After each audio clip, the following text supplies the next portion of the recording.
자, 지금부터 여론조사 이야기를 좀 해볼게요. 대선이 끝나고 윤석열이 취임하고 윤석열 취임하기 전에 사람들이 느꼈던 게 대선 전에 느꼈던 감정, 대선의 감정.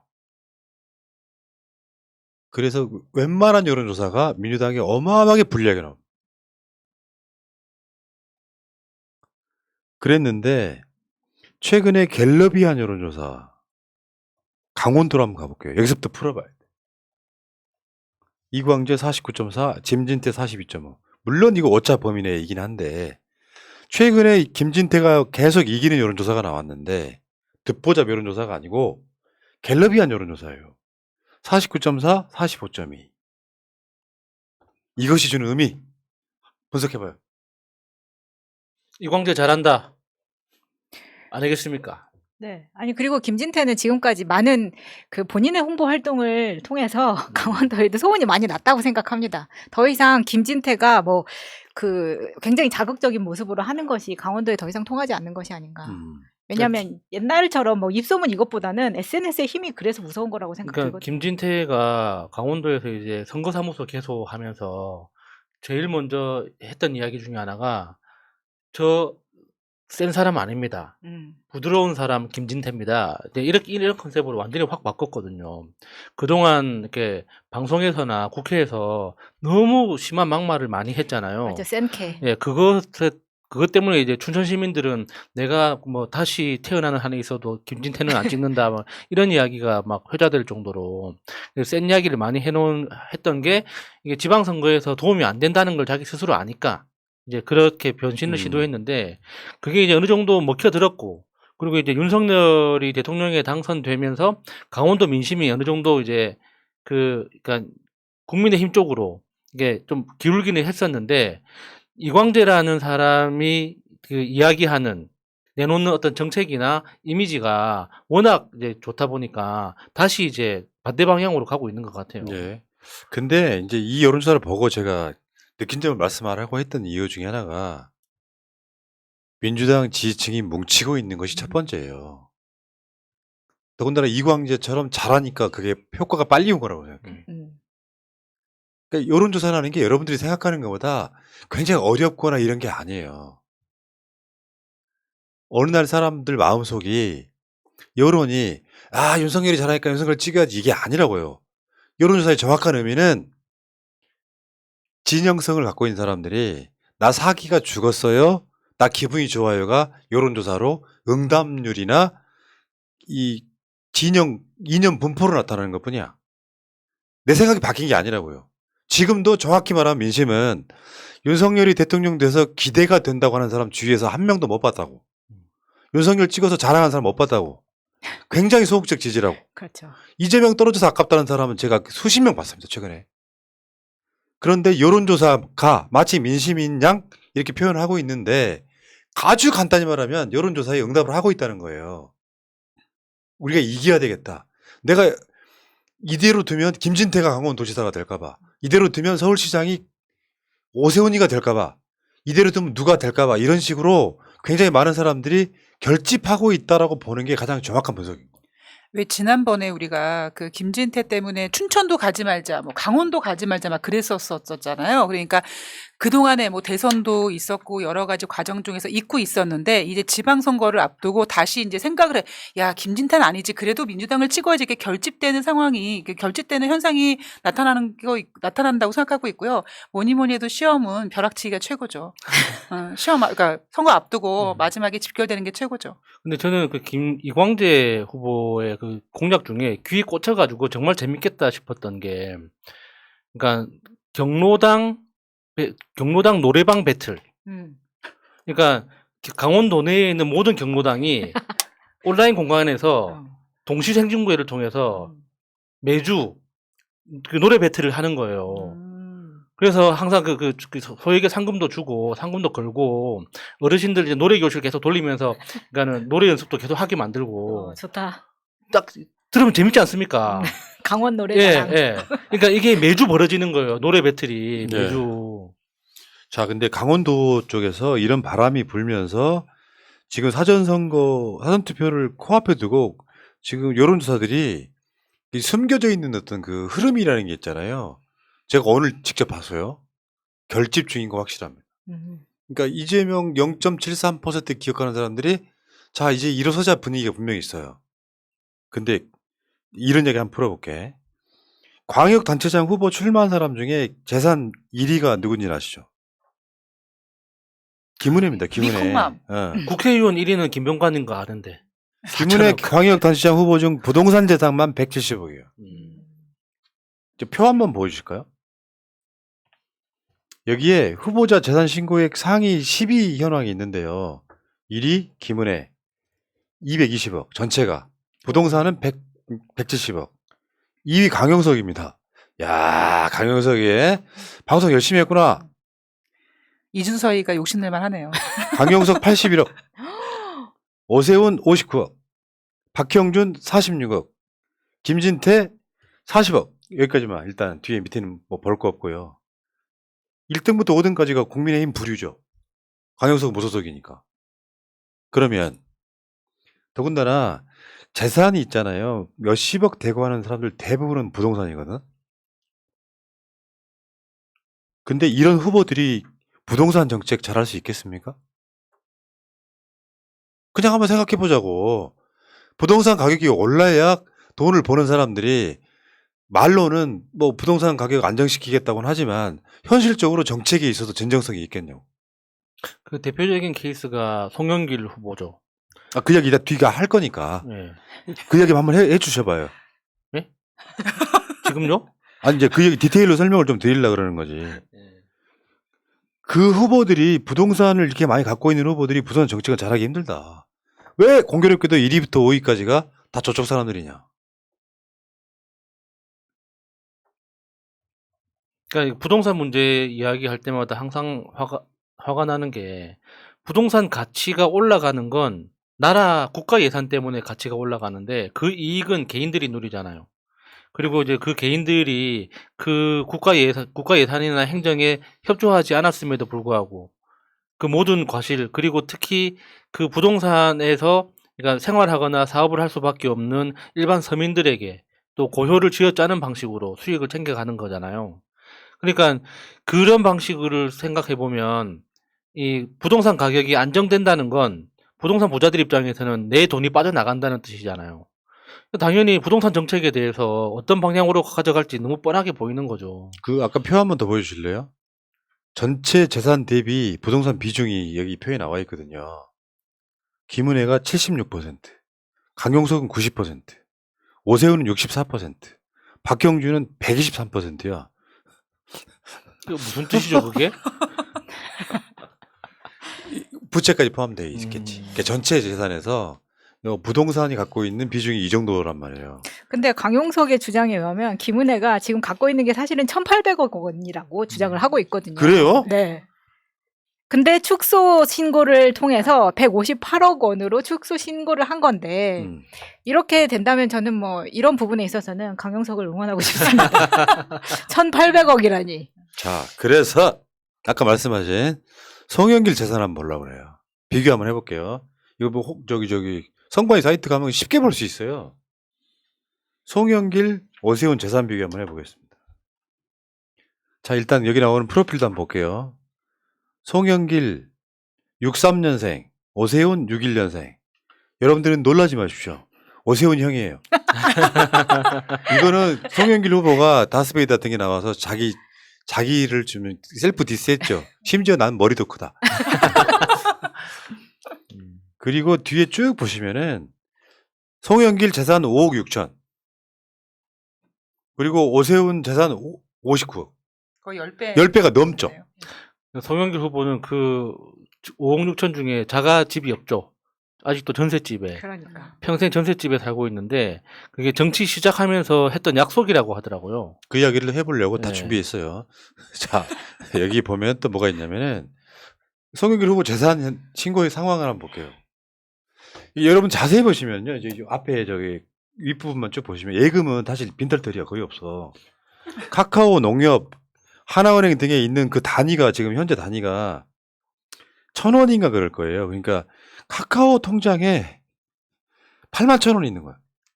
여기 중간쯤 보면 농협 계좌에 한 500만 원 정도 있는 거고요. 근데 여기 이제 부동산 위로 올라가서 보면 내가 새 살고 있는 건물, 계양구 동양동 이 건물이 전세 보증금이 2억 3천. 여러분, 5선 진행 국회의원이자 서울시장 후보의 재산이에요. 그리고 아들 그 임차 보증금이 1,000만 원 정도 있는 것 같고, 이건 월세겠죠? 그러니까 보증금, 이게, 여기다가 자동차 빼고 나면 부동산은 아예 본인이 갖고 있는 부동산은 아예 없어요. 주말 농장 한 5평 정도 있을 만도 한데. 근데 왜 이러는 거예요?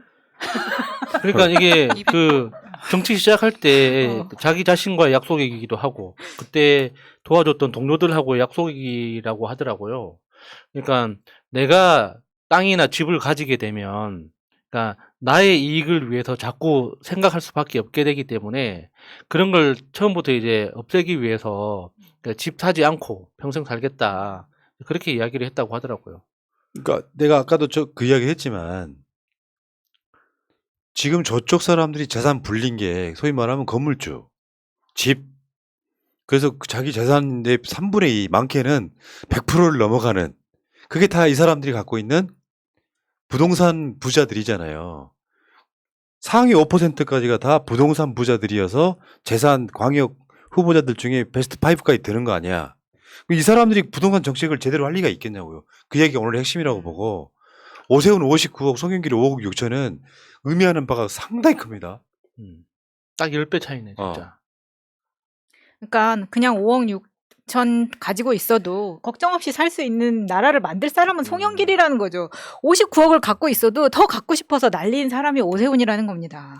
요거를 또 저쪽 애들은 있잖아요. 무능 프레임으로 몰고 간다.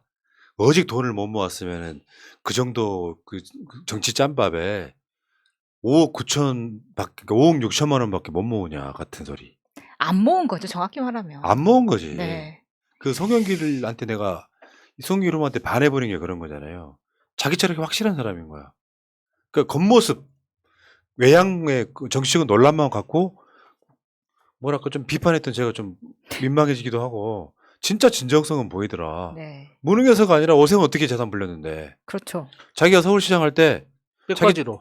자기 처갓집 뭐 땅 이런 거 있잖아요. 네. 거기 저 땅 보러 가고 막 그래가지고 거기 그린벨트 풀어버리고 그게 자기 부인 재산이 되고 그런 거 아닙니까? 세곡동? 내곡동. 내곡동 네. 생태탕. 그 아파트에 들어선 그 자리에 들어선 아파트가 우리 외갓집입니다. 예. 근데 아모레퍼시픽 10주 이런 거는 왜 사는 건지 모르겠어요. 그냥 감을 잃지 않으려고 사시는 건지. 아모레퍼시픽 10주. 네, 요즘 많이 떨어졌는데 저도 100주는 갖고 있습니다. 리오프닝 주라고 혹시 그냥 관심 갖고 샀나 보죠. 아, 그리고 그 와중에 그렇게 돈이 있으면서 불구하고 그냥 백지 신다 거부했다가 주식 손해봤다고 찡얼찡얼거리고 참. 네. 아, 어르신들이 그런 말 하잖아요. 있는 것들이 더 한다고. 예. 알겠습니다. 10배 차이. 자, 그리고요. 그거 서울경제 기사 제목부터 한번 볼게요. 지금부터 한번 존나 패버리려고요. 서울경제 기사 제목. 그러니까 이재명 효과 없었다. 50.7%. 이재명 출격에도 판세 뒤집기 역부족 이런 기사가 한번 나온 적이 있어요. 서울경제가 오늘자로 낸 요런 기사 제목인데 지방선거 D-7 본지 칸타코리아 여론조사 해가지고 유권자 절반 인천시장 선택에 영향 안 줘. 그러면서 진보층 결집 효과 냈지만 중도 보수층 미미 이렇게 이런 기사를 냈어요. 여러분도 화면에 이제 보이시죠? 저는 그냥 애들 그냥 양아치라고 봐요. 네. 선수로 뛰고 있는 건데 네. 지금 민주당 지지층 투표장에 나오지 마라고 노골적으로 선동하는 거예요. 거기다가 이재명 후보를 계양을에 묶어두려고 하는 거죠. 그러니까 저런 기사를 내고 나서 저 여론조사가 사실이다 아니다 그 상관없이 저런 여론조사를 내고 나서 이재명 후보가 다른 지역에 만약에 지원 유세를 간다 쳐봐요. 그러면은 상대 후보가 활용하기 딱 좋죠. 자, 근데 서울경제와 칸타코리아가 한 짓을 대선 때로 한번 가보겠습니다. 2022년 대선 여론조사 정확도 해가지고요.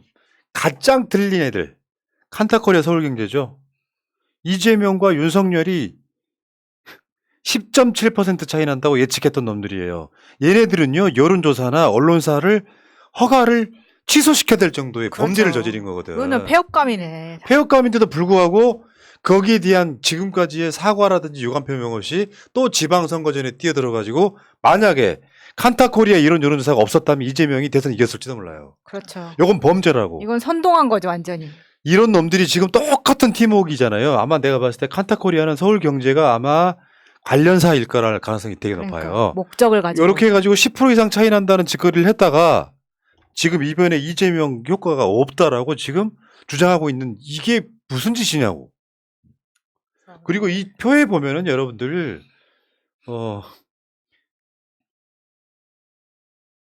되게 여론조사들이 거의 다 틀렸고요. 그 중에 그나마 맞췄던 게 KSO와 여론조사 하나 맞췄을 거예요. 끝말이 여론조사가 대략적으로 나중에 나왔던 거. 그러니까 예. 깜깜이 기간 바로 직전에 조사를 했거나 한 그 과정들인데 이런 치트를 했단 말이에요. 그러면 이번 선거가 만약에 칸타코리아 서울경제 이 새끼들 아이고 욕 안 하려고 그랬는데 분노스러워서 그래.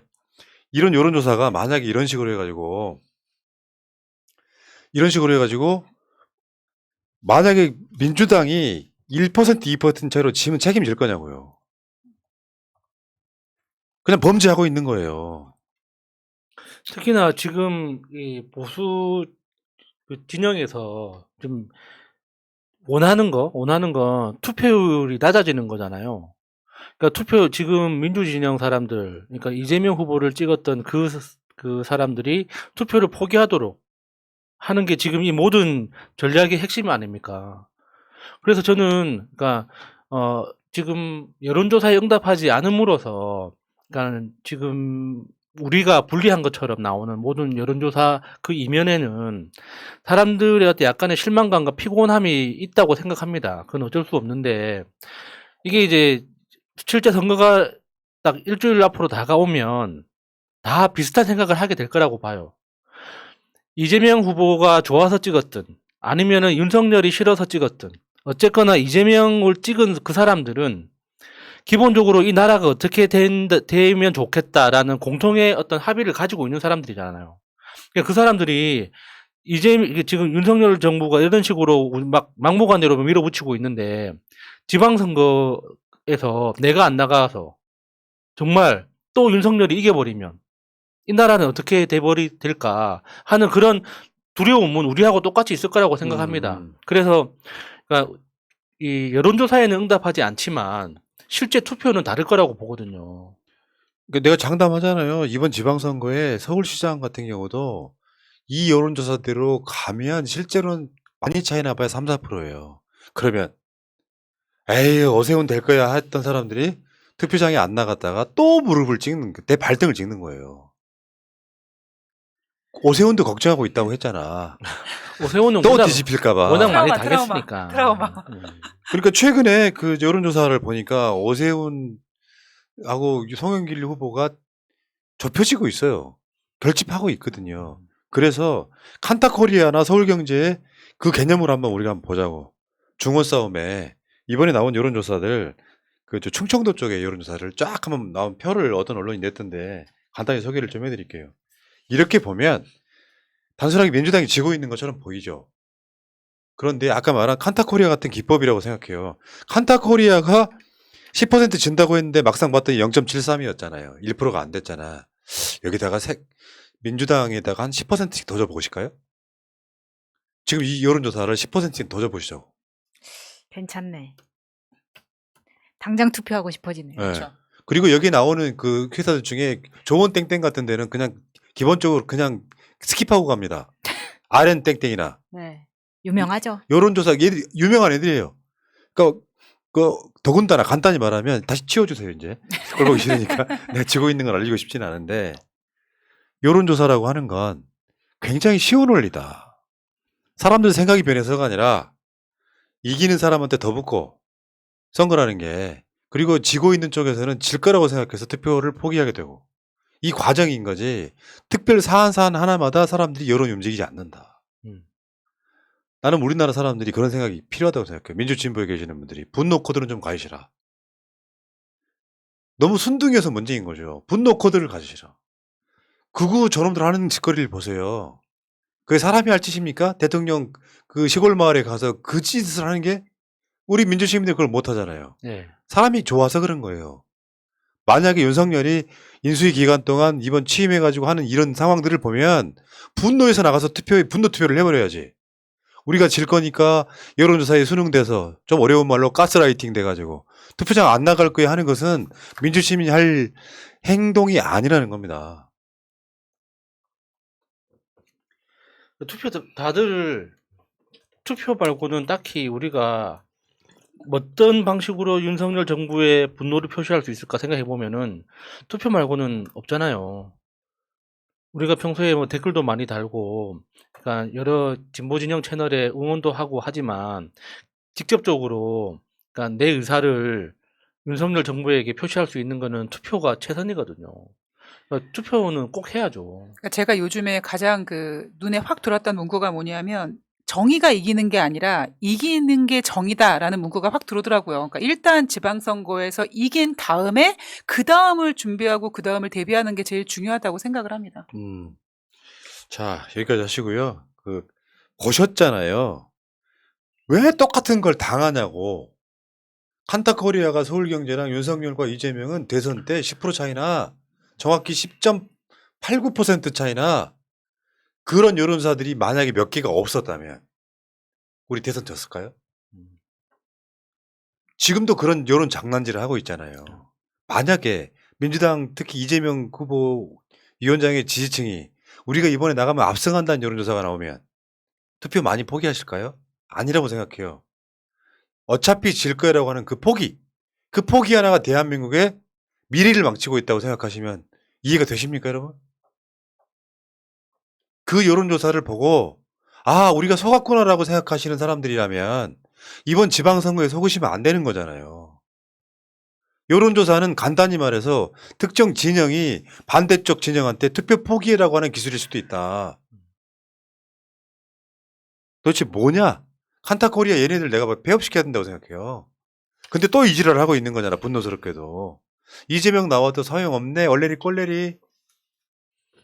그렇게 몰아가고 싶은 거죠. 그래서 내가 대선 때 그랬잖아요. 대선 여론조사 지지율 턱없이 틀린 기관들은 폐업시키는 정도의 페널티를 줘야 된다.